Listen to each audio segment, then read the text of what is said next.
हूं त मिठियूं ॿोलियूं ॿोलींदड़ केतिरा ई पखी आहिनि, पर तितर खे इन हवाले सां मुनफ़रद हैसियत हासिल आहे। अॼु बि केतिरा ई खफ़्ती तितर न रुगो धारिनि था, पर हुन जे ॿोलियूं ॿोलाइण जा मुक़ाबला पिणु कराईंदा आहिनि।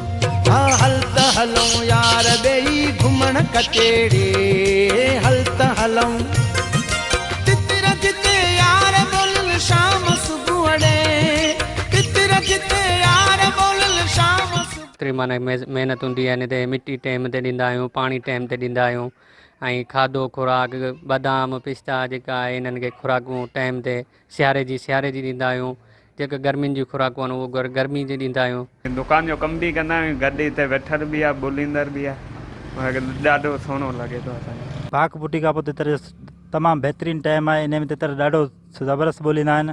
पीढ़ी त न आहे लॻंदी हिन जी, तक़रीबन हफ़्ते ईंदा आहिनि पंजाब मां बलोचिस्तान मां ईंदा आहिनि वठणु, तक़रीबन बचो हल्को बि घटि किरे में किरियो 6-7 हज़ार जो मिले थो, ऐं उन खां पोइ भला भला तितर न लखनि ताईं मिलनि वञनि था। ये बच्चा पाला हुआ है हमने, ये सुबह वाले टाइम पे ज़्यादा बोलता है, शाम वाले टाइम पे और गर्मी में ज़्यादा बोलता है, सर्दी में बिल्कुल नहीं बोलता है। नस्ल कशी करे उनखे ख़तमु कयो पियो वञे। असां इहो इल्तिजा कंदासीं गवर्नमेंट खे त वॾनि माण्हुनि खे हिन शिकार खां रोकियो वञे।